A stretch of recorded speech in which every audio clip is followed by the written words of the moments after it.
If they have chronic congestion up there, they don't know what clear nasal breathing feels like. They can't express it to you. They don't have the speech and language or the cognitive or the emotional skills to tell you that they had a crappy night's sleep, right? But it reduces our emotional stability and self-regulation. Look at the diagnoses. There's a wealth of evidence that supports that it increases the risk of being labeled or diagnosed with ADHD or ADD.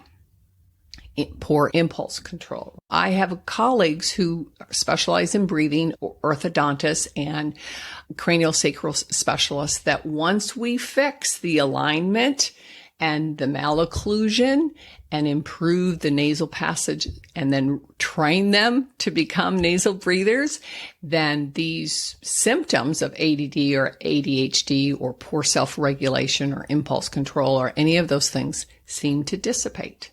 Not all the cases, I assure you, but if we're looking at how the numbers have increased over the last 30 plus years, we need to take a look at what could be the triggers. Hello, and welcome to Talking Toddlers, where I share more than just tips and tricks on how to reduce tantrums or build your toddler's vocabulary. We're going to cover all of that, but here, our goal is to develop clarity, because in this modern world, it's truly overwhelming. This podcast is about empowering moms to know the difference between fact and fiction, to never give up, to tap into everyday activities so your child stays on track. He's not falling behind, he's thriving through your guidance. We know that true learning starts at home, so let's get started. Shut your mouth. That's pretty bold. But it really has to do with breathing through your mouth or breathing through your nose. What's the difference? Doesn't matter. And I want to dive deep into that to help put this piece to the puzzle with early child development, babies, toddlers, preschoolers, and beyond. But let's keep it 0 to 3 today.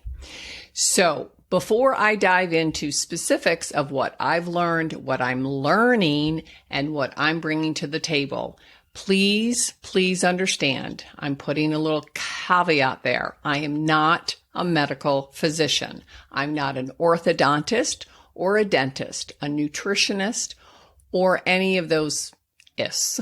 Actually, that's not true. I'm an allied healthcare practitioner, a speech language pathologist. I look at the oral motor, I look at speech and eating, I put those things together. But if you have a serious concern about your child's health or developmental issues, please consult with your primary healthcare physician. All right. With that, I'm just going to explain what I've learned over these last 35 years and how I've seen these epidemic numbers continue to expand. And it scares me, or at least it draws huge awareness that I don't think we can ignore anymore. Yes, there is a national epidemic. And I mentioned this a couple of videos ago, and I think I'm going to start leading with that. Not to say that I want to scare you or I want to overwhelm you. No, I want to say, hey, let's talk about this so we can rectify it, so we can navigate our way around it, through it, under it, and not fall into these traps. National epidemic of obesity, diabetes, autism, attention, reading disorders, self-regulation, eczema, ADHD, sleep problems, constipation problems, picky eater problems, chewing problems, low muscle tone problems. And the list goes on. 54% of children under 10 have a chronic disease. That is mind-boggling. So, if you haven't watched my video on chewing, you might want to go watch that here, but you don't have to leave this one. You can watch that next, because they go hand in hand. The chewing development as it relates to healthy eating habits and good speech and language development connect with nasal breathing. Why am I doing this as speech language therapist? Because I need to talk about the elephant in the room. Some people are going there, some people aren't. I don't want to be a traditional therapist. The truth is, I never really was a classic, traditional, mainstream speech and language therapist.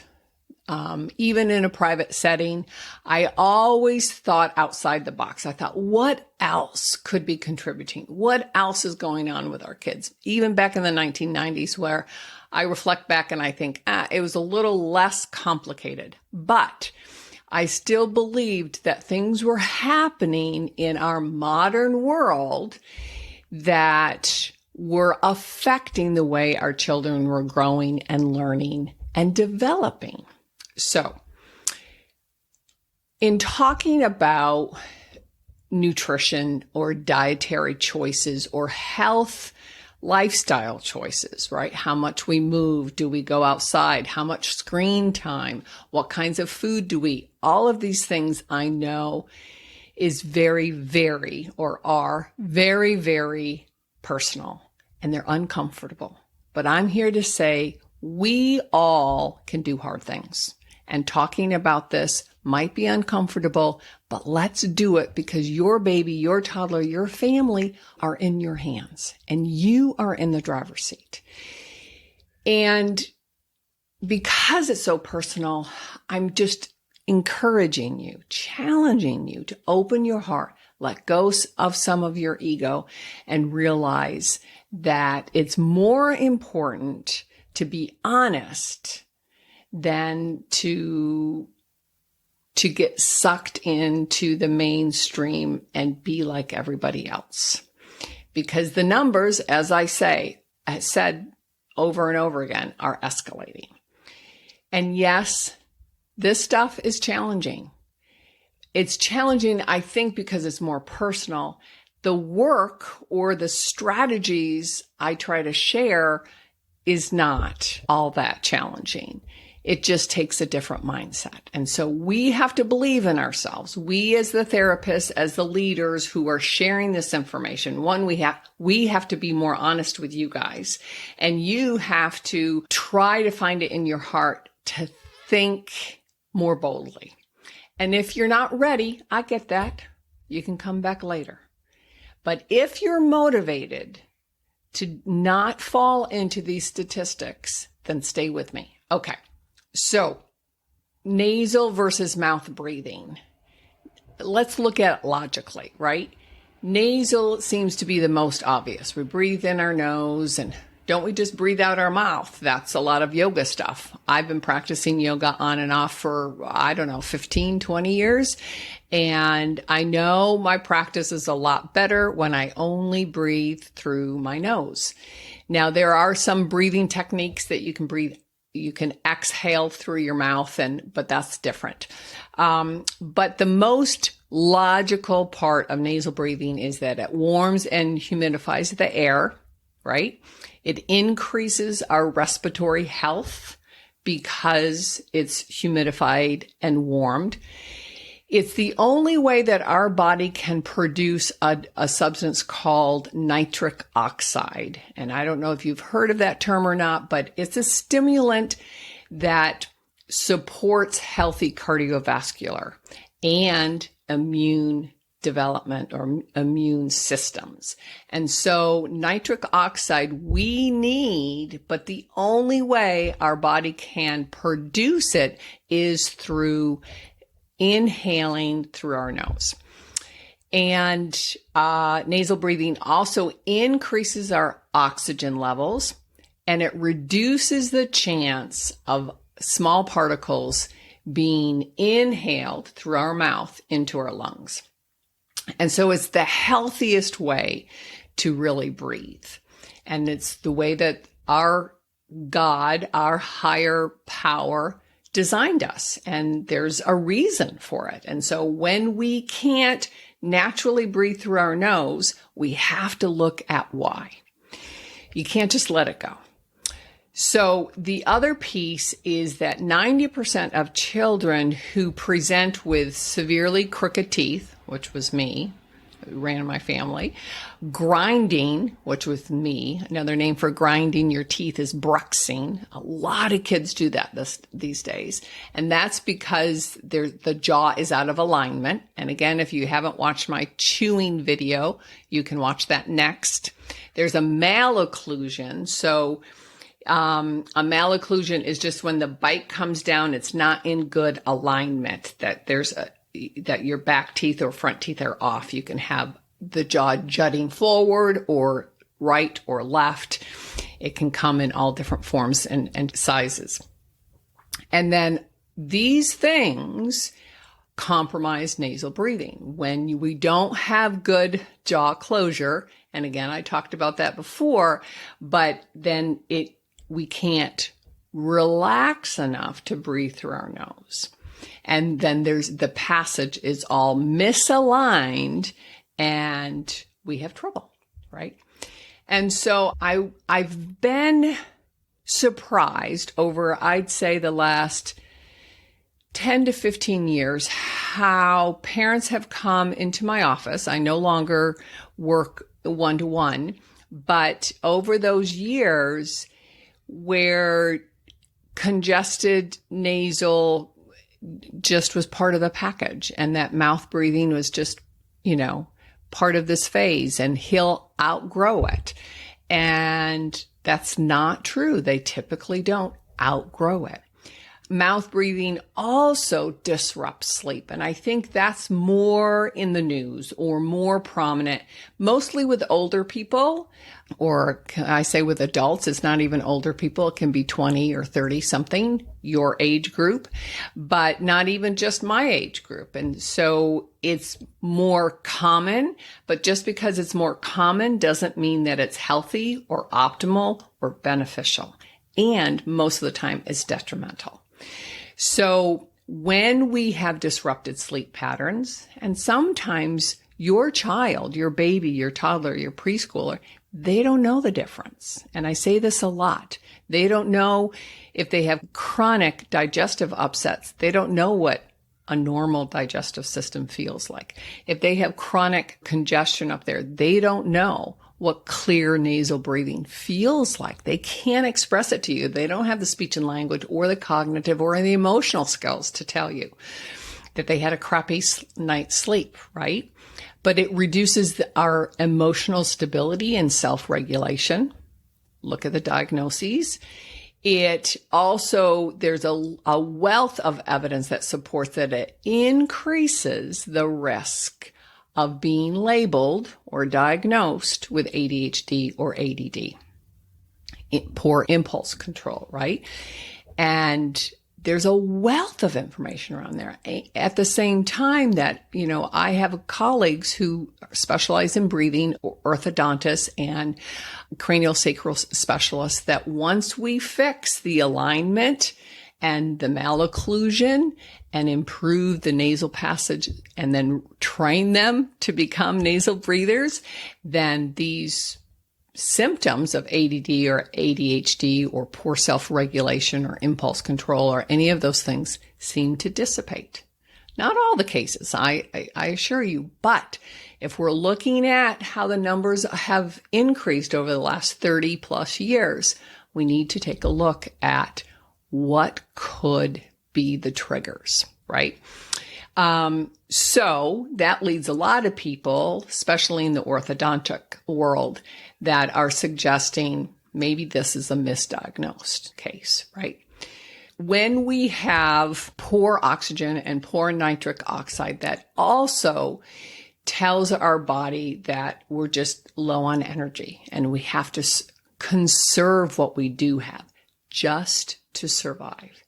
So again, it puts kids and grown-ups, but we're talking about your baby and toddler and perhaps your preschooler, into that fight or flight state that causes a lot of dysregulation. Hey there, Mom. I just wanted to jump in and ask a big favor. If you're gaining benefit from these episodes, please consider leaving me a review. It's the only way I can expand my reach and find moms and dads and grandparents just like yourself. I'd be so grateful. I'll leave a link down below in the description to save you an extra step. So thanks in advance. Let's get back to today's episode. So the other piece to the puzzle is that there's a number of strong studies showing that there's a link between mouth breathing, chronic mouth breathing, and slower processing speed. And what it suggests is that there's a reduce in cognition, because I feel that the kids are on survival mode and they're not physically or mentally available to learn and grow. And it's not because they don't have the intelligence. So when I talk about slow processing speed or cognition, it's not necessarily intelligence.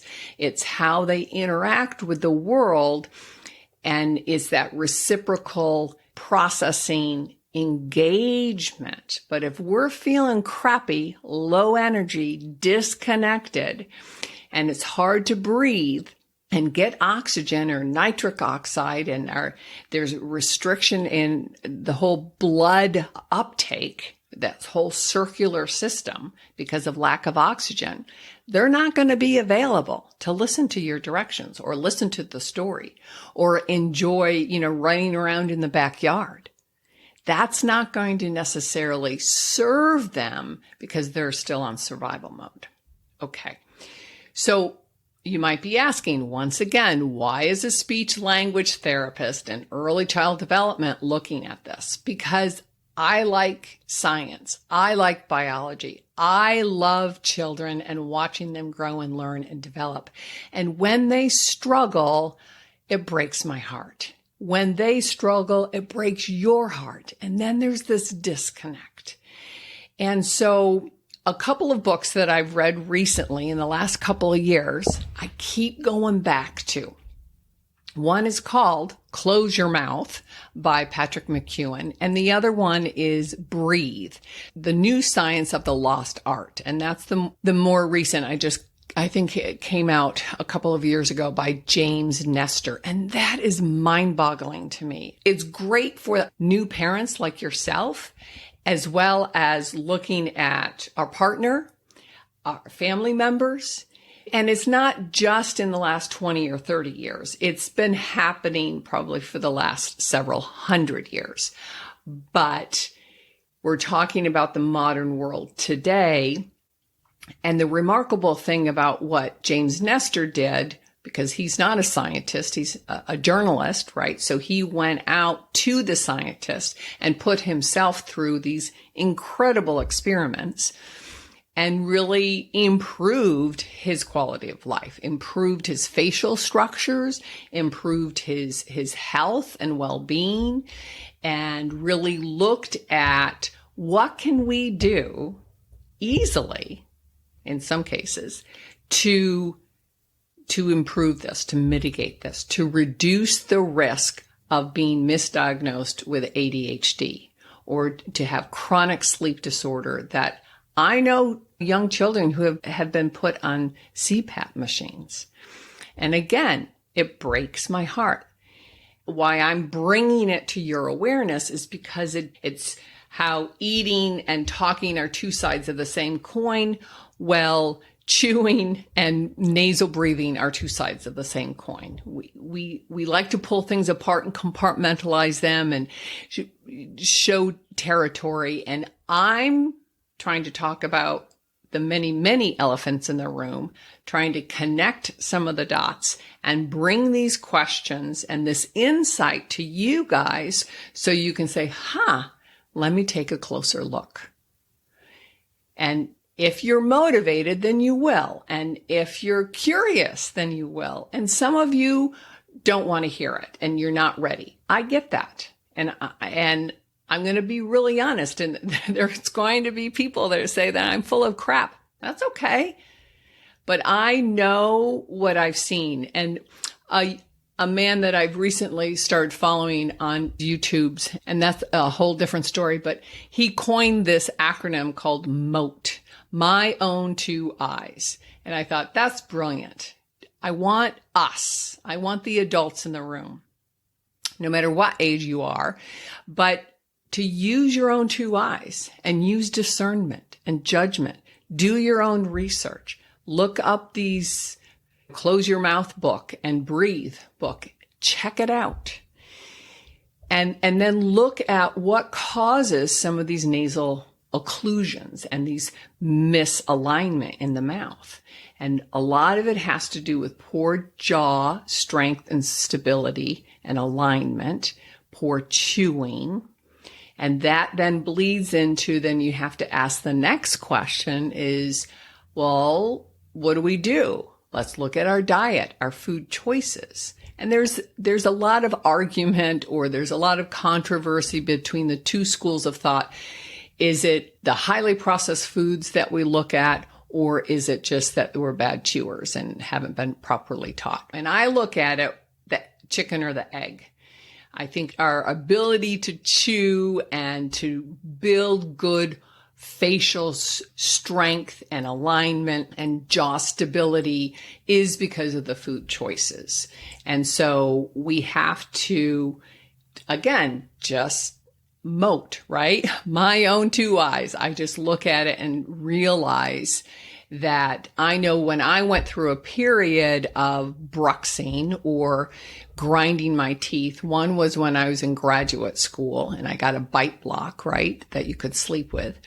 And then two other times, it seemed like every 10 years, life it gets stressful. And I know I have bad jaw alignment.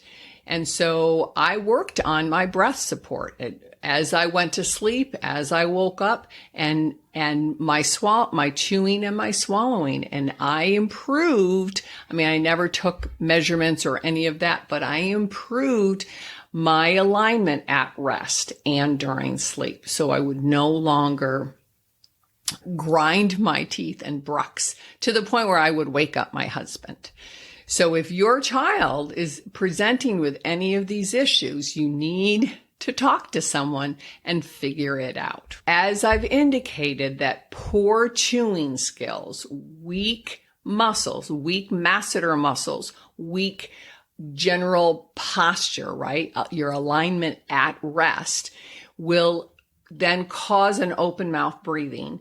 And if your jaw is lax, then your tongue is pressing down on the floor of the mouth. You're becoming a mouth breather, right? And you're reducing all of the filtration that the nose gives you and all of those health benefits.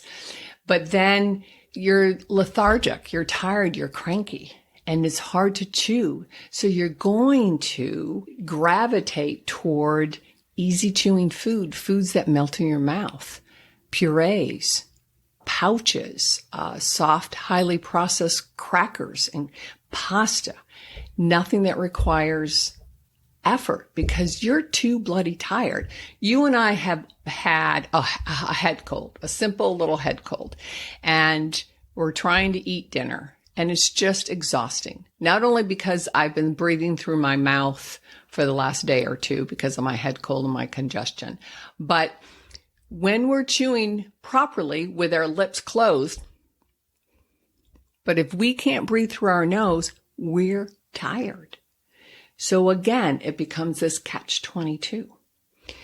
When we have low jaw tone, then we have low depressed tone in our tongue, right? And then we're not getting the proper alignment or the tongue up against the palate. So now your palate is not being shaped, and the palate, like I said in previous episodes, is the floor to your nasal passageway. So they're all related, but we can change that. We can change the shape through some swallowing exercises, some chewing exercises, and reduce all of these secondary issues that keep popping up with our picky eaters, our poor transition preschoolers, our ADHD kindergartners. All of these things are related, could be related, need to be addressed.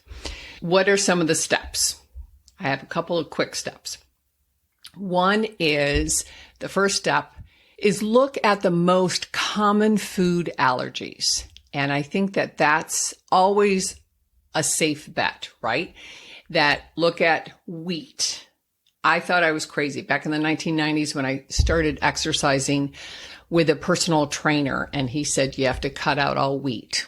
And I'm like, what? All processed foods, right? Breads, bagels, crackers, pasta. And I'm like, you're crazy. People can't survive without that stuff. But once I did, I realized a lot of my sinus issues, my recurrent sinus infections went away, right? So look at wheat, look at dairy. Those are always the first two that I talk to about a family, because again, I'm not giving medical diagnosis or medical recommendations. I'm saying, let's do a simple elimination diet. If you start removing a few of these high allergens, see how your child reacts for a week or 3 weeks. Do it for the whole family. Make it easy on everybody. See how we all change, right? With our breathing, our nasal breathing, and our sleeping. That's key. Other allergens that could cause problem: eggs, peanuts. The wheat and the gluten go hand in hand. I know that, again, our food industry loves to make billions on us. So when it came in the early 2000s, a big push to be gluten-free, then they started finding all these other alternative flours to use. And I jumped on that bandwagon too, thinking, I can still eat my crackers, but it's highly processed foods. It does not give us nutrient-dense calories or any, nutrients actually.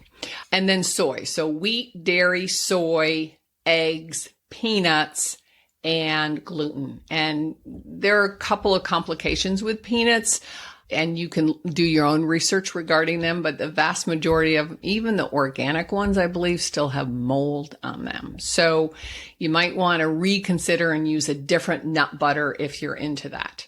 I'm going to give you 3 names, and I will have that in the description, that does virtual consulting and have helped a number of my families that I've worked with, my patients and clients over the years. So the first name is Kelly Dorfman. She's a nutritionist, and she really helps tease apart especially kids who have pretty severe speech issues, or what we call apraxia of speech. Then there's Julie Matthews, who's awesome nutritionist, and she has several courses, and I know she works one-to-one virtually with many families. And then there's Dr. Anna Marie Temple, and she is a pediatrician who has, over the last, I'd say 15 years, really changed her scope of practice more in alignment with how do we create a healthy lifestyle through nutrition and outdoor play and movement. And she has 5 pillars in her framework. But I will share links below on all 3 of those women who have books and websites that you can just gather a wealth of information from them. And then, of course, you can look locally to naturopath orthodontists. I know there are a number of orthodontists, especially in the Boston area, only because I'm on the East Coast now, that are orthodontists that specialize in breathing, nasal passage, and look at that. Okay, so that's the first step, is to look at the most common allergens and perhaps speak with a specialist, right? I'm just shining the light on the elephants in the room. And step number 2, observe your child. Look at them when they're eating and chewing. Do they stuff their mouth? Are they drooling? Are they really chewing? And we talked about that. But chewing, by that second birthday, by that first birthday, they're kind of getting into the groove of that rotary grind, right? By their second birthday, they're pretty darn there. And certainly by their third birthday. But there's a progression, and they shouldn't stop progressing with the maturation of their chewing, right? Do they drool? Do they spit up a lot? Is your 1-year-old or your 2-year-old still gagging a lot? They shouldn't be gagging unless they're, not paying attention or stuffing their mouth or difficulty swallowing and having that sequence of bite, chew, remember 30, 40 times to get the full nutrients, but also to work that jaw out and then swallow. Do they gnaw on their fingers or thumbs or objects or shirts or clothing? Are they a thumb sucker or a finger sucker? And then here's where the personal stuff comes into play. Take a food list. What are they eating? Is it highly processed? Does it, as soon as it puts in your mouth and it gets wet and soggy, are they able just to mush it down and swallow it without any real chewing? And a recent stat, here in the United States, 70% of their food consumption throughout the day is highly processed food. 70% comes in a package or a bag, right? Those protein bars or those gluten-free energy bars, crackers, cookies, pouches, which is, I think, I'm just going to say it, evil. One of the worst things that ever came on the market, besides sippy cups. Hope you guys are laughing. But look at their food list. Are they becoming a picky eater? Do they only eat pasta? And chicken McNuggets, where it doesn't require chewing. Look at your family mealtime. Are you sharing time together? Have you given them the model of eating and chewing and masticating your food, right? And if you have an older toddler and you're like, oh my gosh, that's okay. Go there. Say, okay, we're going to revamp our family mealtime. We're going to learn how to shop together and cook together and eat together and clean together. You can make a plan. Look at your own pantry and say, what is the processed food? You can keep a couple in the beginning. I know it's hard. It's overwhelming. It's very, very personal. And you're like, this is the way I've eaten. Yep. It's the way the vast majority of Americans eat. And look at our health conditions and look at our developmental problems and look at our schools. We're kind of messing it up, and we can choose differently if you want to, right? It's a personal choice. And then the third step would be you can practice breathing through your nose with your toddler and your preschooler. I do it with all kinds of age kids. Say, okay, let's practice breathing through our nose. And you could put a piece of paper or a business card as a good weight, or even a popsicle stick. You put it right between the lips and hold it. Right? Yes, it will kind of stick between their lips, but it gives them that feedback. Again, we hope that the lips aren't so desensitized that they can't feel it, but it gives them something to kind of focus on. And then to breathe through your nose, nice and slow and easy. You can start with 3 counts if you're really unsure, like,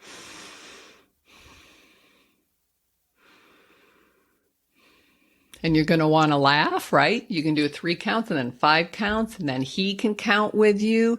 You can take a block and put it in a can, one at a time, just breathing slowly and steady. In James Nestor's book, he kind of calculated what the perfect breath flow is, and it's like 5.5 inhalation and 5.5 exhalation.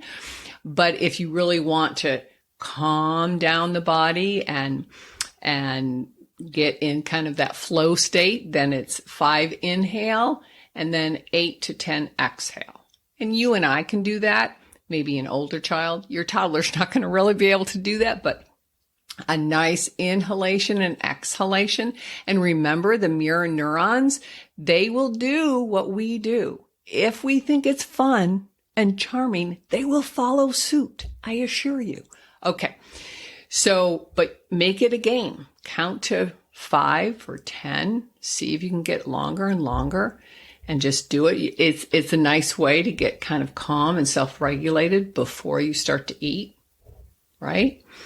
And then step 4, and this is a biggie. Do not blame yourself. This modern world, we've all been duped. And I've said this before, and this is part of my bigger message, right? The food industry, the medical community, even the schools, even the hospitals. I mean, they've been kind of duped too, right? But the food industry and big ag are not our friends.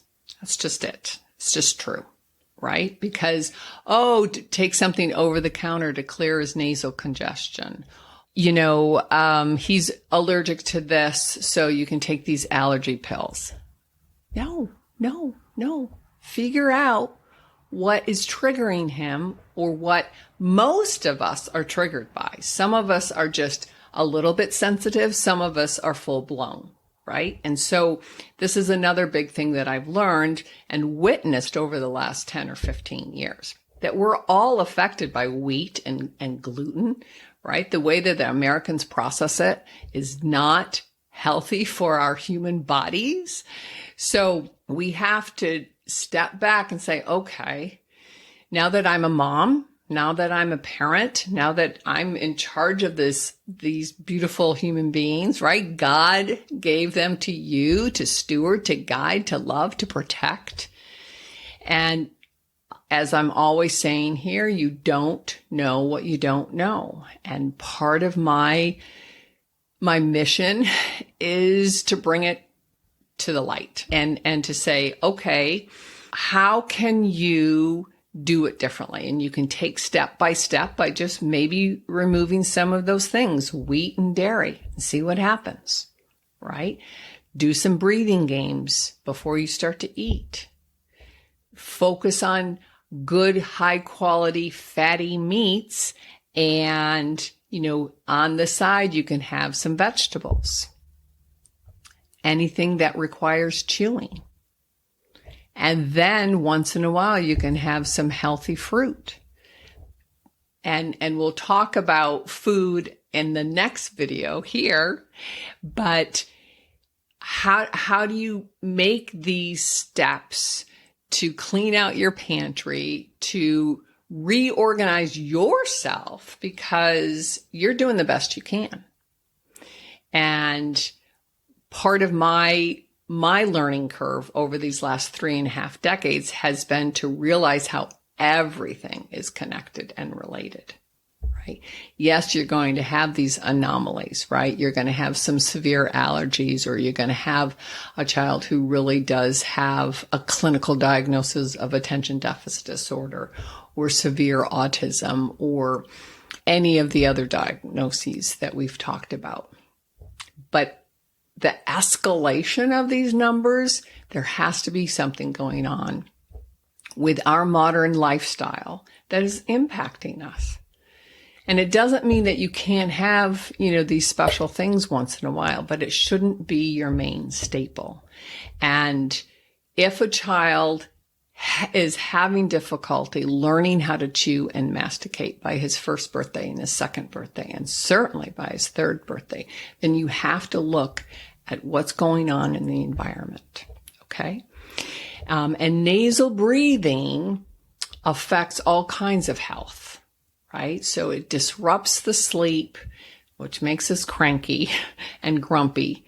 And then we gravitate toward quick and easy foods. It reduces our immunity. So then we're more susceptible to those common bugs and flus and symptoms, right? Especially as a preschooler, because, they like to share those germs, right? And the other thing is, and I've done this for 35 years, but to teach a toddler how to blow his nose is really, really hard, especially if they have low muscle tone.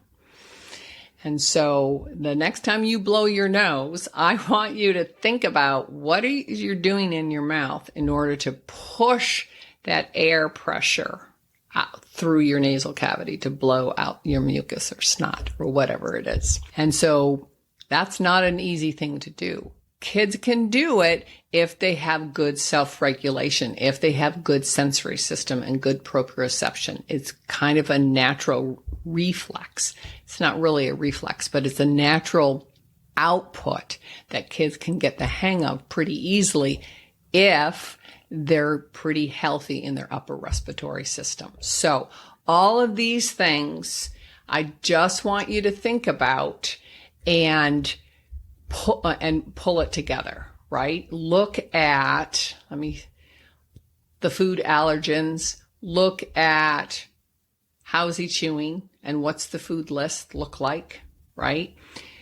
Can they practice breathing through their nose with me? Is it a true low muscle tone and inability or total occlusion of the nasal passageway? Or is it a habit that we can rectify, right? And then the fourth step, don't blame yourself. But now that you know, shine some light on it, talk with your partner, look at your family, and I have faith. We all can do hard stuff. It's not easy. That's why they call it hard stuff. And it won't be done overnight. But again, the elephant in the room is telling us these things are interrelated. Let's do something. Okay, great. And the next video will be all about food choices and how that is a big piece to the puzzle. So you'll learn more. Take care.